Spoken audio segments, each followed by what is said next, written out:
ओम शांति। आज का प्रातः क्लास है 25 नवंबर 1968। रूहानी बाप शिव बैठकर अपने रूहानी बच्चों शालिग्रामों को समझा रहे हैं।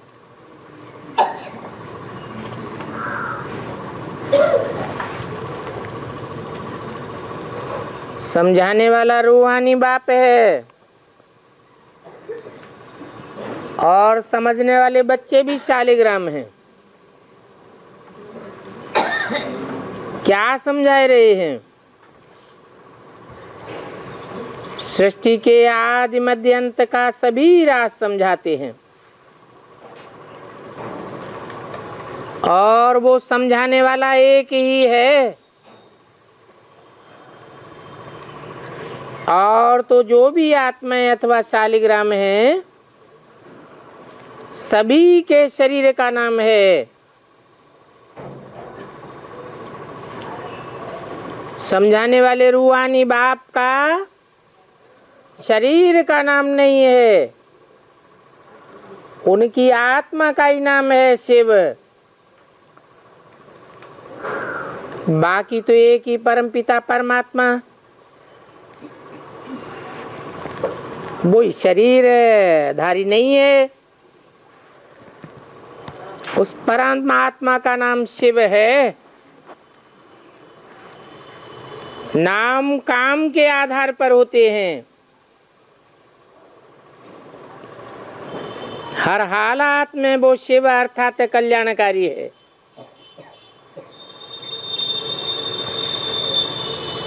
कभी भी अकल्याणकारी नहीं हो सकता। और आत्माएं तो कभी अकल्याणकारी भी होती हैं, कभी कल्याणकारी होती हैं। वो शिव तो है ही पतित पावन। वो खुद ही अपने बच्चों को सारे विश्व के आदि मध्य अंत का राज समझा रहे हैं। और पार्ट बजाने के लिए तो सभी यहाँ ही आते हैं। परमपिता परमात्मा भी आते हैं, आत्माएं भी आती हैं। ये भी समझाया है कि विष्णु के दो रूप हैं।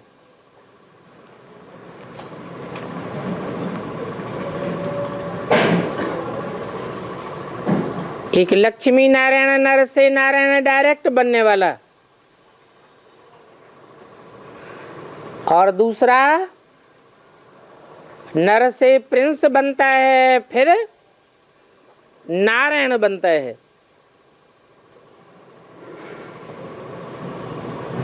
दोनों ही आत्माएं एक शरीर में विराजमान होती हैं।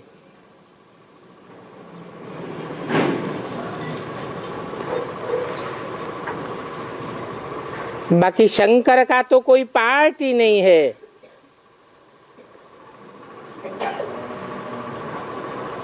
पार्ट कर्मेंद्रियों से बजाया जाता है और शंकर को तो सदैव याद में बैठे हुए दिखाते हैं। याद में रहना कोई पार्ट नहीं है। हाँ, याद की शक्ति से वाइब्रेशन ऐसा बन जाता है कि जिस आत्मा से जो भी काम लेना चाहें ले सकते हैं। इसलिए कहा जाता है शंकर द्वारा प्रेरणा होती है। शक्तियों को प्रेरणा मिलती है। शक्तियां ही असुर संहारणी का पार्ट बजाती हैं। बाकी शंकर कोई विनाश नहीं करता। और ये सभी बातें बाप बैठ समझाते हैं। नहीं तो मनुष्यों की बुद्धि में ये बात आ ही नहीं सकती कि शंकर की इतनी मूर्तियां हैं। संसार में सबसे ज्यादा नग्न मूर्तियां मिली हैं। जैनी लोगों ने तीर्थंकर कहते हैं, हिंदुओं में शंकर कहा जाता है। तो जब मूर्तियां हैं तो पाठ कैसे नहीं है?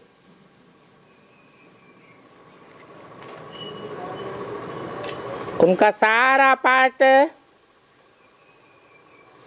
मन बुद्धि की एकाग्रता का है।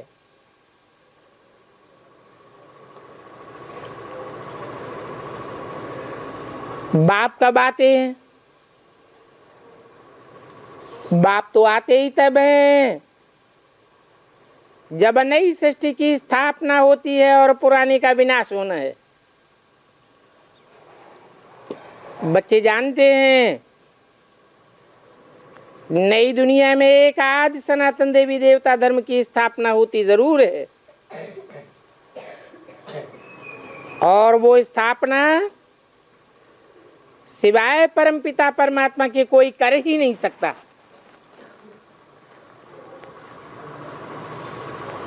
और धर्म पिताएं तो सिर्फ अपना धर्म स्थापन करते हैं,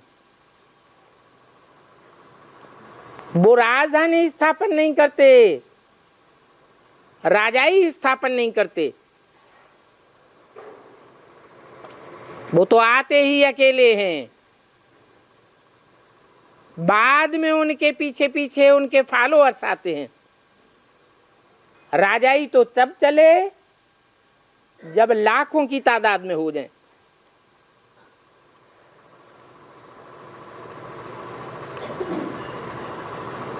तो वो परमात्मा है जिसको परमात्मा कहा जाता है।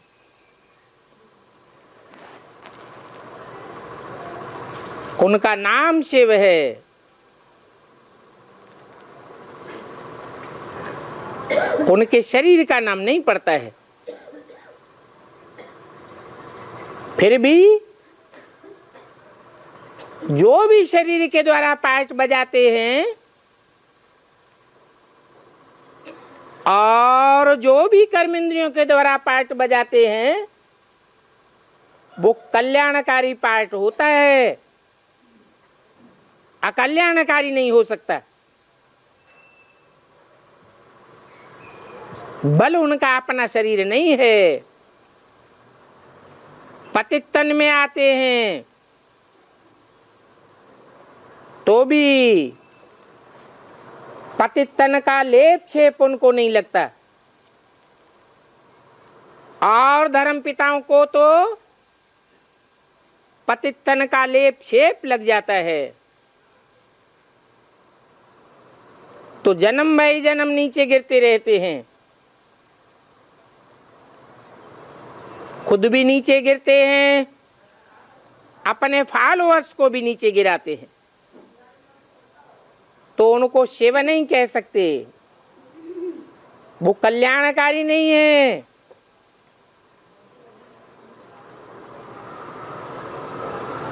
क्योंकि सभी के शरीर का नाम पड़ता है।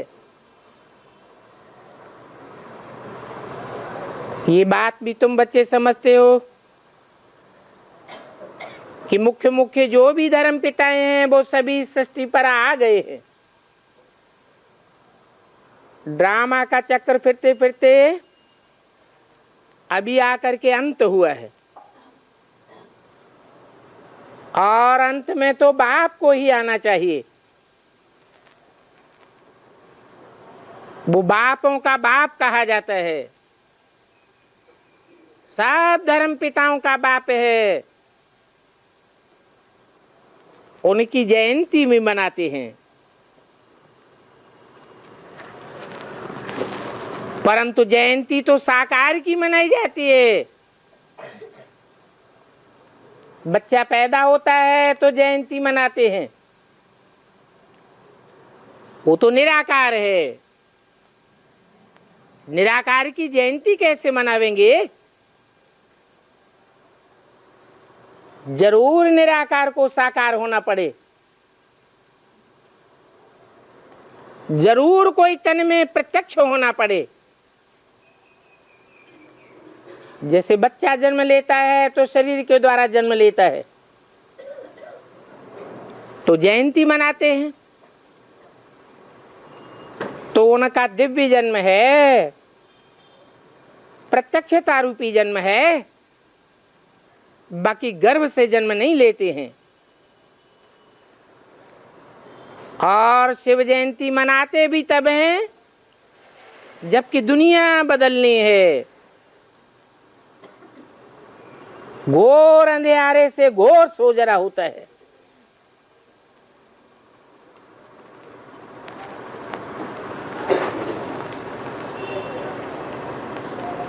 बच्चे जानते हैं परम पिता परमात्मा शिव एक ही बार पुरुषोत्तम संगम युग पर आते हैं,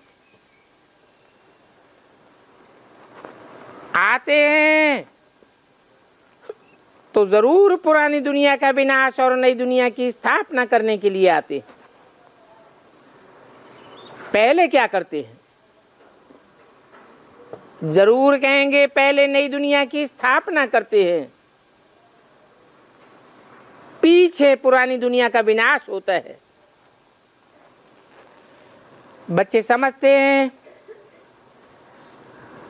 कि पढ़ करके हमको होशियार होना है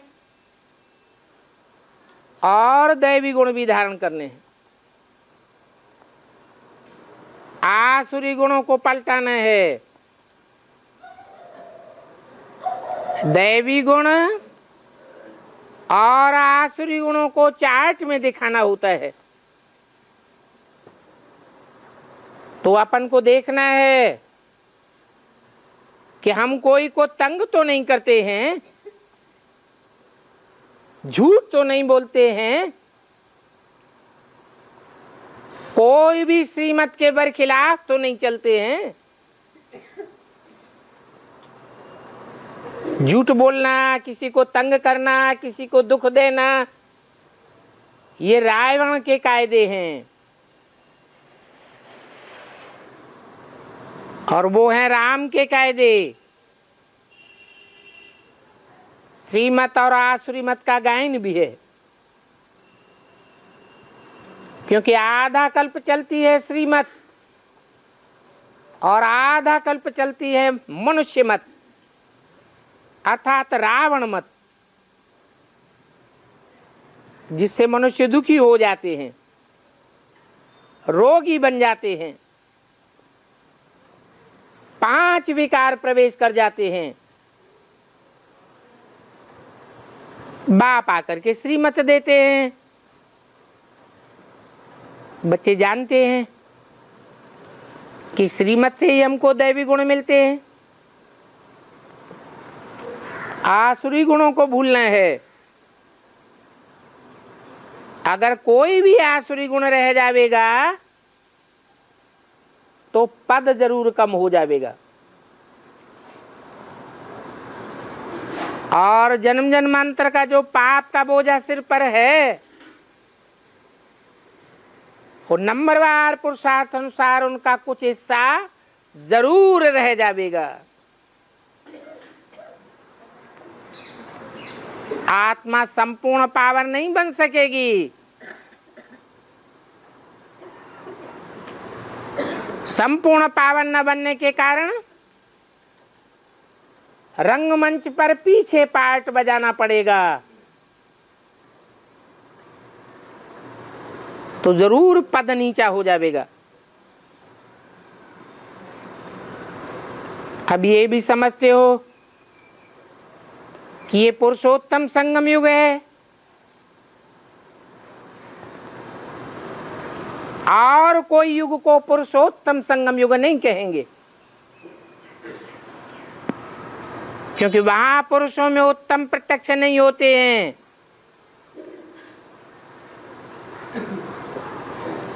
इस युग में ही पुरुषोत्तम प्रत्यक्ष होते हैं। तो बाप द्वारा भी दैवी गुण धारण करके नई दुनिया का मालिक बनना है। तो सिद्ध होता है कि पुरानी दुनिया का विनाश जरूर होना है और नई दुनिया की स्थापना ब्रह्मा कुमार कुमारियों के द्वारा ही होनी है। ये भी पक्का निश्चय है, इसलिए सर्विस पर लगे हुए हैं। कोई ना कोई का कल्याण करने के लिए मेहनत करते रहते हैं। तुम तो जानते हो हमारे भाई बहन कितनी सर्विस करते हैं, म्यूजियम बनाते हैं, सभी को बाप का परिचय देते रहते हैं। बाप आए हैं तो जरूर पहले पहले थोड़ों को ही मिलेगा, सबको एक साथ तो परिचय नहीं मिल सकता।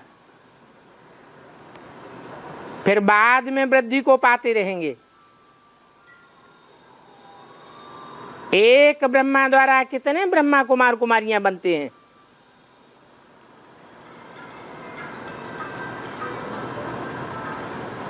बताओ कितने बनते हैं? एक ब्रह्मा द्वारा कितने ब्रह्मा कुमार कुमारियां बनते हैं?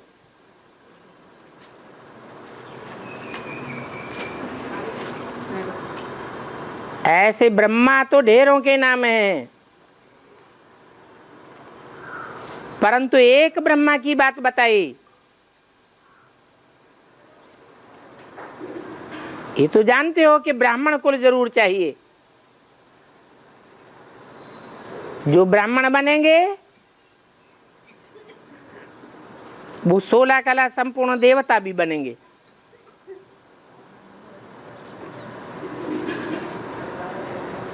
शिव बाबा के बच्चे सभी भाई भाई हैं,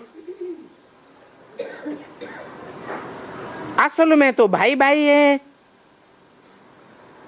फिर प्रजापिता ब्रह्मा के बच्चे बनने से भाई बहन बन जाते हैं। फिर देवता कुल में जावेंगे तो संबंध की वृद्धि होती जाएगी। इस समय तो ब्रह्मा के बच्चे और बच्चियां ही हैं, तो जरूर कहेंगे अभी एक ही कुल हुआ। इसे एक कुल की डायनेस्टी नहीं कहेंगे। राजाई न कौरवों की है न पांडवों की है। डायनेस्टी तो तब होती है जब राजा रानी नंबरवार गद्दी पर बैठते हैं। अभी तो सारी दुनिया में है प्रजा के ऊपर प्रजा का राज्य। सृष्टि के आदि से ही लेकर के पवित्र डायनेस्टी चली आई है। वो पवित्र डायनेस्टी देवी देवताओं की होती है। ये स्मृति तुमको अभी मिली है। बच्चे जानते हैं 5-4 वर्ष पहले हेवन था। उस समय पवित्र डायनेस्टी थी। उनके चित्र भी बने हुए हैं। यादगार मंदिर कितने आलीशान बने हुए हैं।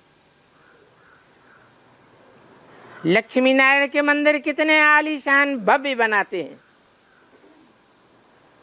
और कोई के भी इतने भव्य मंदिर नहीं बनाते हैं। इन देवताओं के बहुत मंदिर हैं। तो बच्चों को समझाया है कि और तो सभी के नाम बदली होते हैं, इनका तो एक ही नाम शिव चला आता है।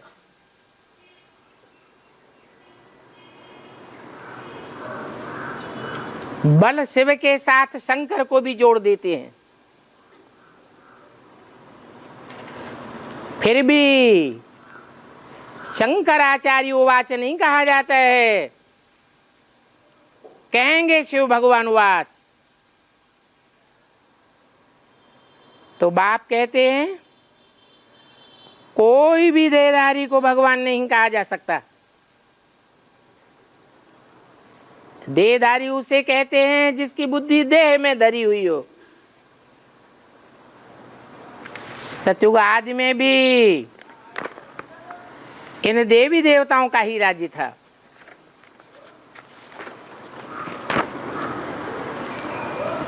वो देवी देवताओं का राज्य अभी फिर होगा। तो इस सृष्टि का चक्र जरूर फिरता रहता है। 25/11/68 की वाणी का दूसरा पेज। बाकी सूक्ष्म वतन की तो कोई बात ही नहीं है, वहां तो कोई पाठ नहीं चलता है। और बाप तो आकर के चक्र का ही नॉलेज देते हैं, बताते हैं कि ये चक्र कैसे फिरता है, और तो कुछ भी नहीं बताते। सूक्ष्म वतन में तो कुछ ठहर भी नहीं सकता है। ये तो एक प्रकार के साक्षात्कार की रहस्य रस्म है जो तुम बच्चे भोग आदि लगाते हो। अगर ब्रह्मा भी है, वो भी अहम ऑब्जेक्ट का साक्षात्कार होता है, जैसे विष्णु का साक्षात्कार होता है, वैसे ये ब्रह्मा भी अहम ऑब्जेक्ट है कि हमको ऐसी कर्मातीत अवस्था को पाना है, इसके लिए साक्षात्कार होता है।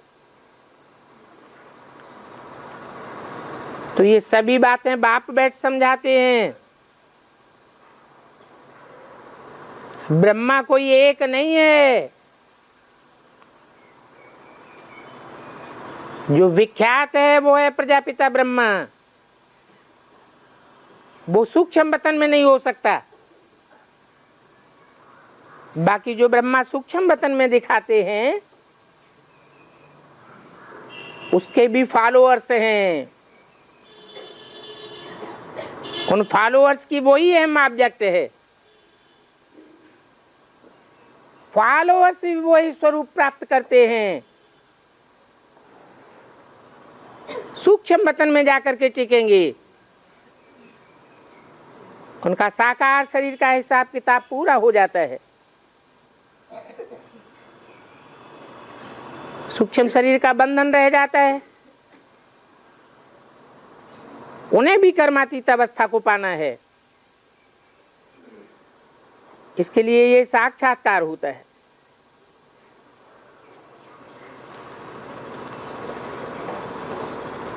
ये सारा परिचय बाप बेग के बगैर और कोई दे ही नहीं सकता है, क्योंकि वो ब्राह्मण तो बाप को जानते ही नहीं हैं। यहाँ भी बहुत हैं जिनकी बुद्धि में ये बात बैठती नहीं है कि बाप को कैसे याद करें। मुझते हैं, इतनी छोटी सी बिंदी, उसको कैसे याद करें। अरे बिंदी आत्मा छोटी है,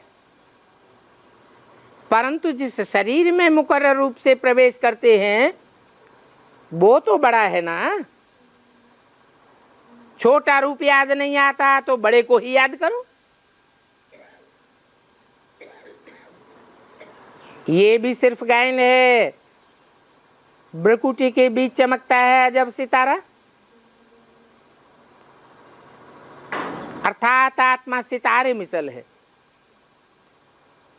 और आत्मा को शालिग्राम भी कहा जाता है। परंतु शिवलिंग की बड़े रूप में पूजा होती है।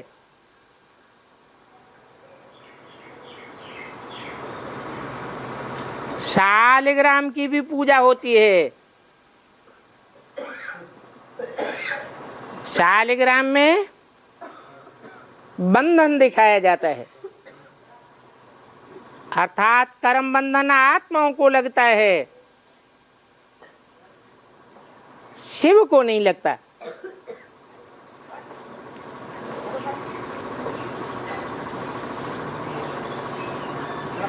शिव बाबा भी किसको देखने में नहीं आता है, क्योंकि वो तो आते हैं और चले जाते हैं। कैसे आते हैं और कब चले जाते हैं किसको पता ही नहीं पड़ता। बिंदी को तो कोई पहचान ही नहीं सकता। भक्ति मार्ग में बिंदी की पूजा कैसे करें? तो लिंग दिखाई दिया है।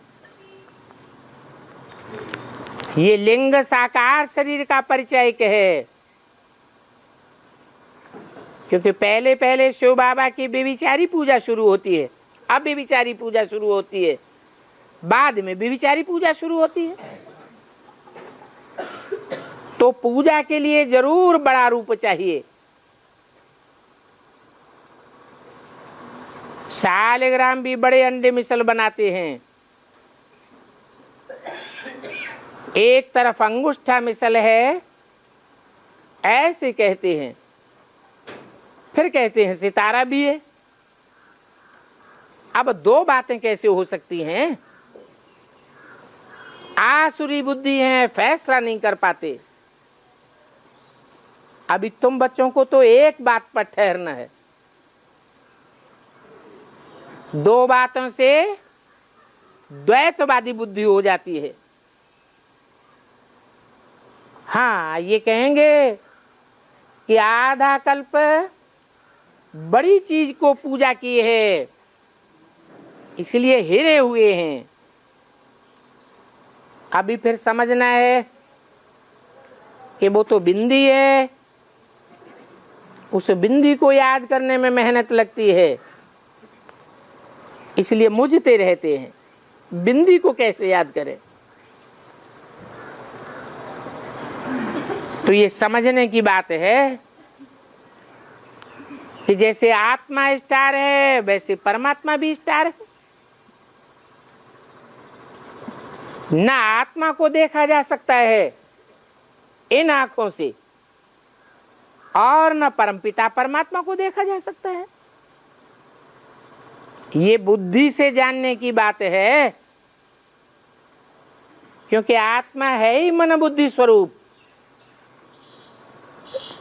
शरीर में आत्मा प्रवेश करती है, फिर निकल जाती है। कोई देख तो नहीं सकता है। बड़ी चीज हो तो देखने में भी आवे। तो बाप भी ऐसे बिंदी है, परंतु फिर भी वो ज्ञान का सागर है। और पता कैसे चलता है कि वो ज्ञान का सागर है? ज्ञान का सागर तो तभी पता चलेगा जब मुख से ज्ञान सुनावे। उनके मुकाबले इस दुनिया में और कोई को भी ज्ञान का सागर नहीं कहेंगे,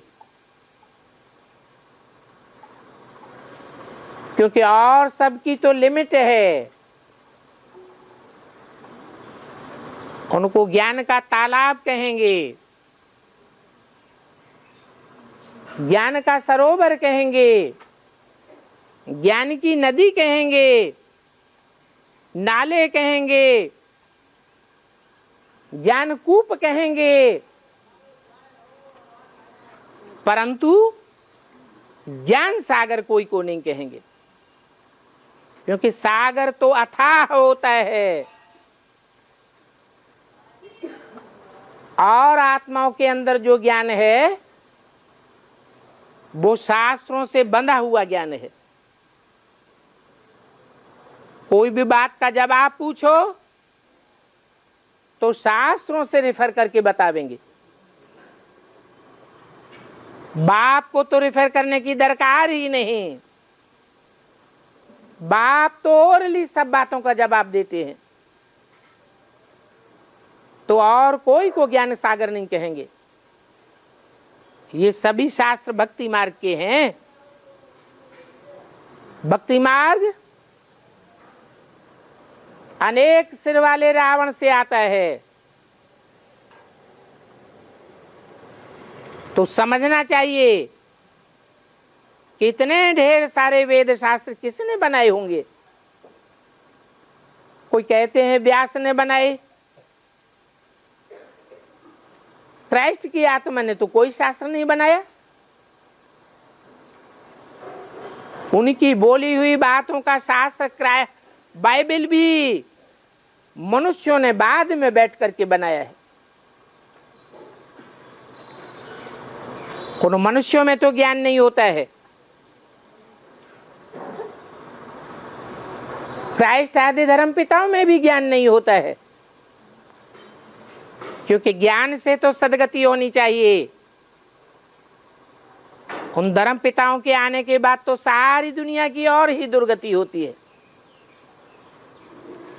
तो ज्ञान का सागर एक ही बाप है। शास्त्रों में ज्ञान की सदगति की बातें नहीं है। हर एक धर्म वाला अपने धर्म स्थापक को याद करते हैं,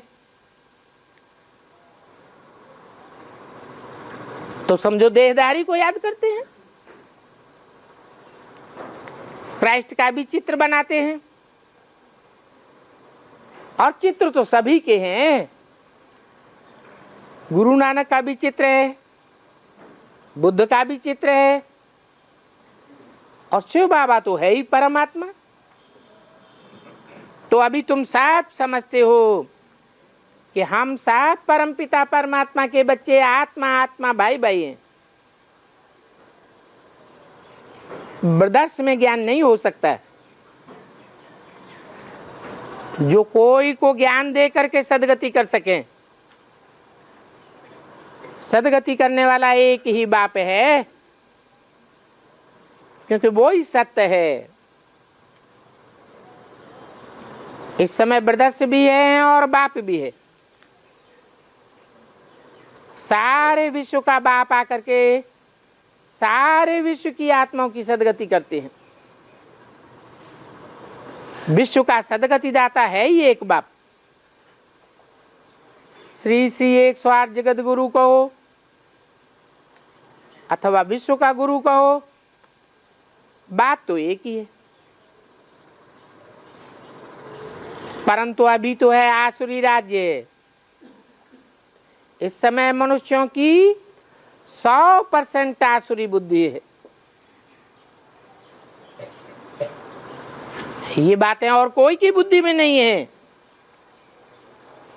ये बात सिर्फ एक बाप ही आकर के बताते हैं। तुम जानते हो,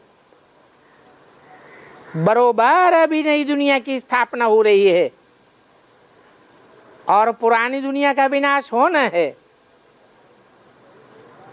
ये भी समझाया है। पतित पावन एक ही निराकार बाप है।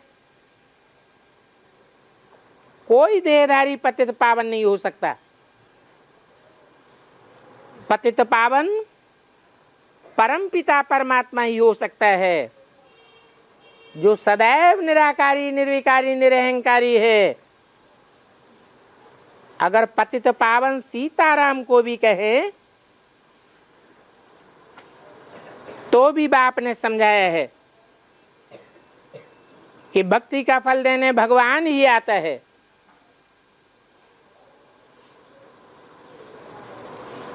तो जरूर सभी सीताएं हैं और राम बाप है एक।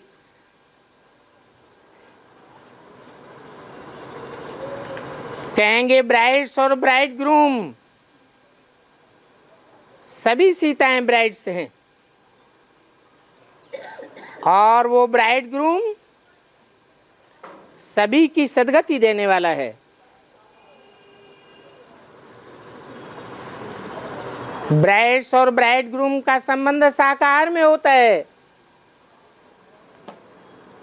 निराकार में नहीं हो सकता।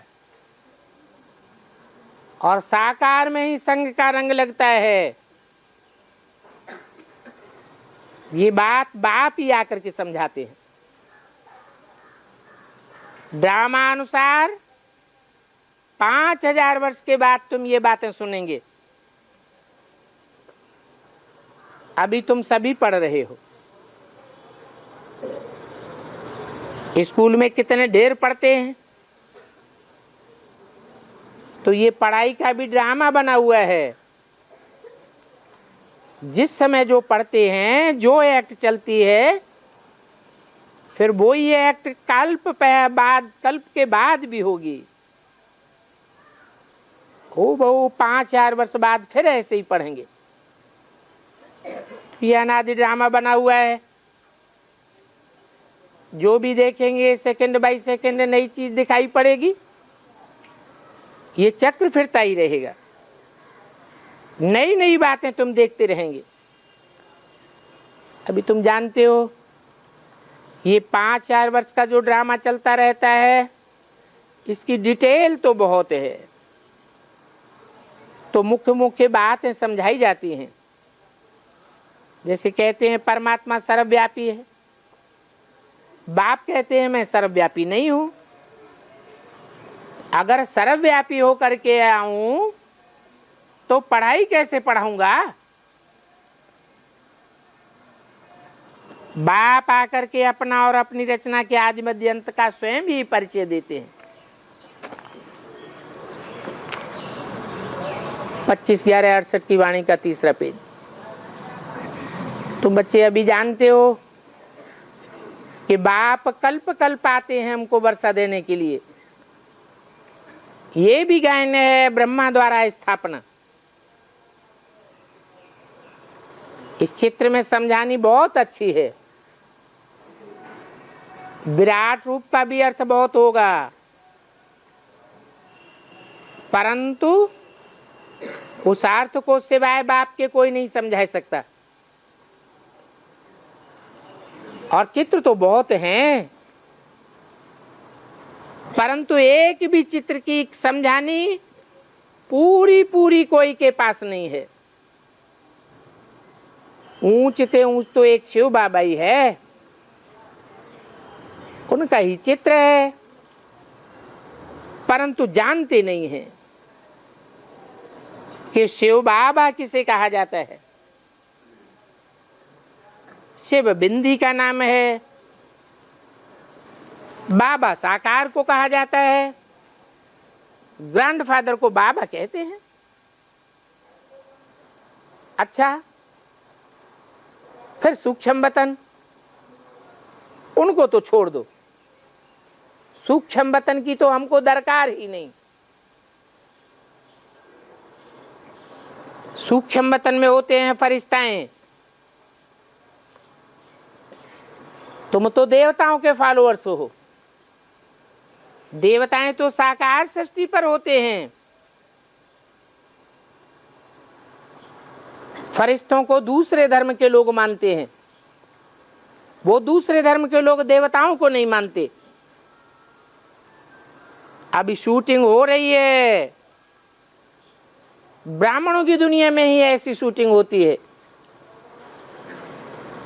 जो फरिश्ताओं के फॉलोअर्स हैं वो ब्रह्मा फरिश्ता को ही मानते हैं, भगवान के साकार रूप को नहीं मानते।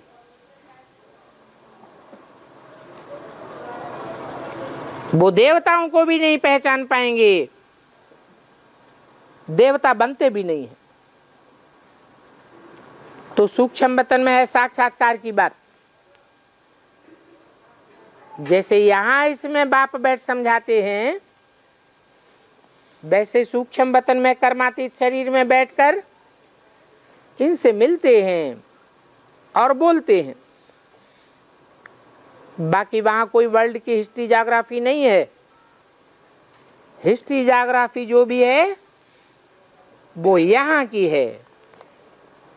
बच्चों को बुद्धि में बैठा हुआ है। सतयुग में ये देवी देवताएं थे जिनको 5000 वर्ष हुआ।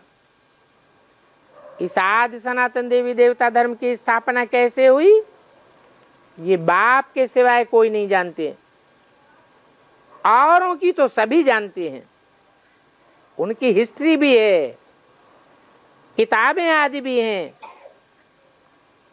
उनके लिए तो नहीं कहते हैं लाखों वर्ष हुए। ये बिल्कुल रंग बात है कि सृष्टि को लाखों वर्ष हुए, परंतु मनुष्यों की बुद्धि कुछ काम नहीं करती है। हर बात बाप बैठ समझाते हैं। मीठे मीठे बच्चों, इन बातों को अच्छी रीति धारण करो। मुख्य बात है बाप की याद। ये तो जानते हो पुण्यात्मा बनते जाते हैं नंबरवार। ये पुण्यात्मा बनने की भी रेस है। कोई कोई तो अकेले दौड़ते हैं, कोई जोड़ी को इकट्ठा बांध करके दौड़ते हैं। तो यहां भी जो जोड़ी है वो इकट्ठे दौड़ी पहनने की प्रैक्टिस करते हैं। सत्युग में ऐसे इकट्ठे जोड़ी बन करके दिखावेंगे। भले ये भी जानते हैं कि वहां नाम रूप तो बदल जाएगा, वही शरीर थोड़ा ही मिलता है, शरीर तो बदलते रहते हैं। समझते हैं आत्मा एक शरीर छोड़ दूसरा लेती है, तो फीचर्स तो जरूर दूसरे होंगे। बच्चों को वंडर लगना चाहिए। जो फीचर्स जो एक्ट सेकंड बाई सेकंड पास हुआ वो फिर रिपीट होगा। कितना वंडरफुल ये बड़ा नाटक है, और इसको बाप के सिवाय कोई समझा भी नहीं सकता। तुम जानते हो हम पुरुषार्थ करते हैं, पुरुषार्थ में नंबरवार तो जरूर बनेंगे, सभी तो कृष्ण नहीं बनेंगे। फीचर्स सभी के अलग अलग होते हैं। तो कितना वंडरफुल नाटक है। एक के फीचर्स न मिले दूसरे से, वही खेल हूबहू रिपीट होता रहता है। ये बातें सभी विचार करके आश्चर्य खाना होता है। कैसे बाप आकर के इन बातों को पढ़ाते हैं। जन्म जन्मांतर तो भक्ति के शास्त्र आदि पढ़ते आए, साधुओं की कथाएं आदि भी सुनी है। अभी बाप कहते हैं ये भक्ति का समय पूरा हुआ, अभी भक्तों को भगवान द्वारा फल मिलता है, परंतु ये नहीं जानते हैं कि भगवान कब आवेगा और किस रूप में आवेगा। अब कहते हैं शास्त्र आदि पढ़ने से भगवान मिलेगा, कब कहते हैं यहां ही आवेगा। अगर शास्त्रों से ही काम हो जाता तो फिर बाप को आने की क्या दरकार। शास्त्र पढ़ने से ही भगवान मिल जाए तो फिर बाकी भगवान यहाँ आकर के करेंगे क्या। आधा कल्प तुम ये शास्त्र आदि पढ़ते आए हो, परंतु इनको पढ़ने से कोई फायदा नहीं हुआ। गीता का भगवान सारे विश्व की सदगति करते हैं, परंतु वो शास्त्र तो रेफर नहीं करते हैं। बाकी शास्त्र आदि पढ़ते पढ़ते तो और ही तमो प्रधान बनते आए। तुम बच्चों को सृष्टि का चक्र भी समझाते रहते हैं और ये भी बताते हैं कि दैवी चलन भी चाहिए। दैवी चलन वाले कब कोई को दुख नहीं दे सकते। ऐसे भी नहीं है कि कोई को भिख चाहिए तो भिख नहीं देते हो तो ये कोई दुख देना है, ऐसे तो बाप नहीं कहते हैं। कई ऐसे भी बुद्धू निकल पड़ते हैं जो कहते हैं बाबा तो समझाते हैं किसी को दुख नहीं देना है, अभी ये हमसे भिख मांगते हैं, नहीं देते हैं तो दुखी हो जाते हैं तो हमको पाप चढ़ेगा। अरे ऐसे बुद्धूपने की बातें थोड़ी ही समझना है। ये कोई दुख देना नहीं है।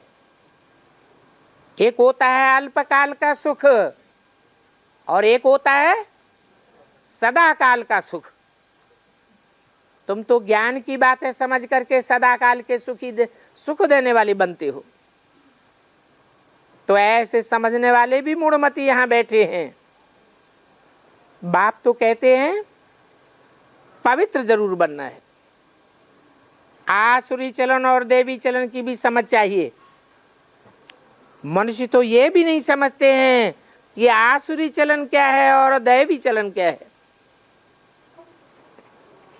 मनुष्य तो कह देते हैं आत्मा निर्लेप है, आत्मा को कोई लेप छेप लगता ही नहीं, कुछ भी करो, कुछ भी खाओ पियो, विकारों में जाओ, कोई हर्जा नहीं।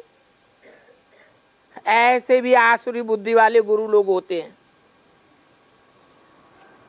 ये महर्षि आदि जो गुरु हुए हैं वो क्या सिखला करके गए हैं, कितनों को पकड़ करके ले आते हैं।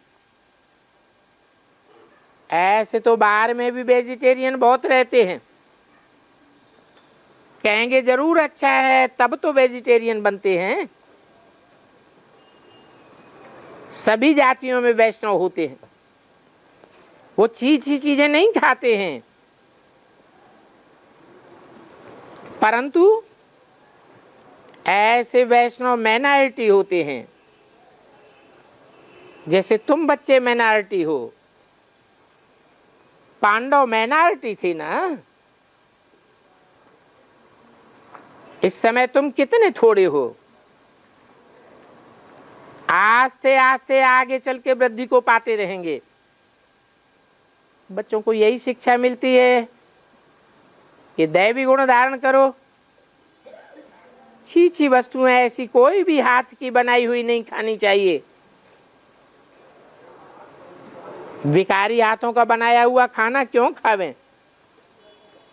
बहुत पूछते हैं, बाबा हमको पार्टियों में जाना पड़ता है, हमको मैस का खाना खाना पड़ता है।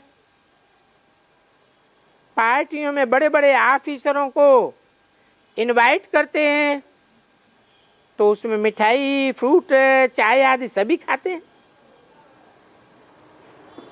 तो पार्टी आदि करते हो तो तुमको भी खाना जाना ही पड़ेगा।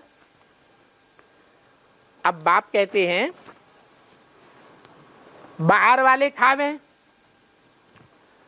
और तुम खुद नहीं खावेंगे तो कहेंगे बाकी हमको क्या खिलाते हो।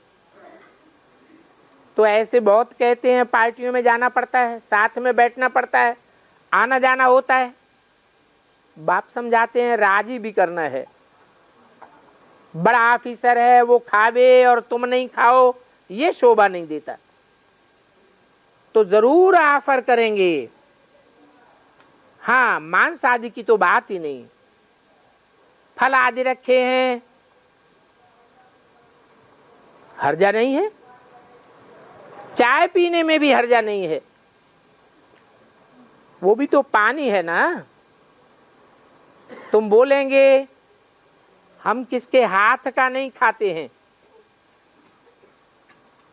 कहेंगे हमको पिलाते हो तुम नहीं पीते हो, ये कहाँ की बात है। बाबा तो दुनिया में रहा भी है, बिल्कुल साहूकार के साथ भी रहे तो बिल्कुल गरीबों के साथ भी रहे,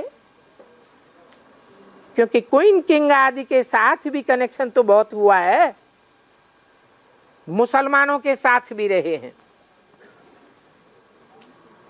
क्या क्या खाते थे। अभी तो देखो कोई भी ऐसी चीज नहीं खाते हैं। किसके लिए अच्छी चीज बनाते हैं तो खाना भी पड़े। ससुर घर जाना और कहना हम तो कुछ नहीं खावेंगे तो उन्हों को कितना दुख होगा।